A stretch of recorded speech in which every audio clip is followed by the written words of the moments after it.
It's high fiber, high protein, incredibly easy to make, delicious, very versatile, and you guys are going to absolutely love it.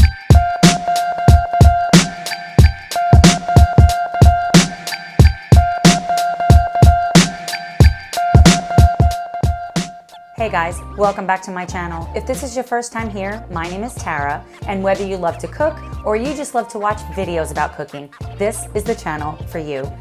Today, I am so excited about this. We are going to be making an incredibly delicious seeded sandwich loaf. This loaf is gluten-free, high protein, high fiber, comes together very quickly in just one bowl. You don't need any fancy equipment, and you guys are going to absolutely love this. Before we get started, if you have not already, I would love to have you a part of this community. You do that by hitting the red subscribe button below, and be sure to hit that bell icon. That way you're notified each time I post a new video. Be sure to stay all the way through the end of the video. I'm going to be showing a great hack in which to meal prep this delicious sandwich loaf. Okay guys, let's hop right into the video. We are going to get started by combining all of the dry ingredients together. So in a large bowl, I'm adding the almond flour, coconut flour, brown rice flour, a naturally gluten-free flour, sunflower seeds, chia seeds. Chia seeds are high protein, full of omega-3 fatty acids, high fiber, magnesium, manganese, phosphorus. They are really, really good for you. Baking powder, baking soda, both of these will lighten the texture of the bread. I'm adding in the poppy seeds, sesame seeds, sprouted oats, a little bit of the Himalayan pink salt, and some Monkfruit Extract. If you don't have Monkfruit Extract, you can also use just a little bit of coconut sugar. It'll just help to sweeten it just ever so slightly. I love Monkfruit Extract because of the health benefits. It's antimicrobial, great for diabetics. In a medium-sized bowl, I'm gonna crack in 2 large free-range eggs, and then I am going to separate the egg yolk from the egg white of the 3rd egg and only include the egg white. I'll save the yolk for something else. I have not tested this recipe with the flax egg. If you do test it, let me know in the comments below how it turned out. Now, in a small glass container, I'm adding the almond milk with the apple cider vinegar. This will create a dairy-free type of buttermilk, and I'm gonna set this aside. Next, we're gonna add this buttermilk to our egg mixture, and I'm also gonna add some whey protein.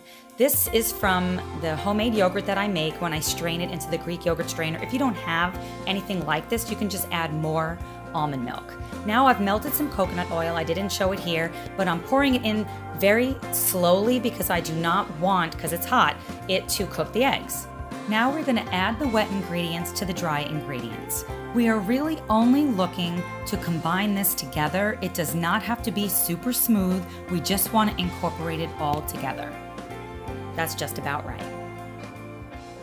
Next, we are going to spray our loaf pan. I have a rectangular size one. If you don't have anything like this, you can also use a square. And I'm gonna just put this all inside of the pan. I also recommend using parchment paper. I didn't use parchment paper because this is a new pan, but it would have made it a lot easier. And I'm just smoothing this all out to make it as level as possible. And now I'm gonna sprinkle on all of the toppings. So I'm using black sesame seeds. I'm also using white sesame seeds. You don't have to use all of these different seeds. I just really love to incorporate all different types of flavors. You can just add one topping, let's say just sesame seeds, just poppy seeds. But I have all of these handy, so I wanted to use them all.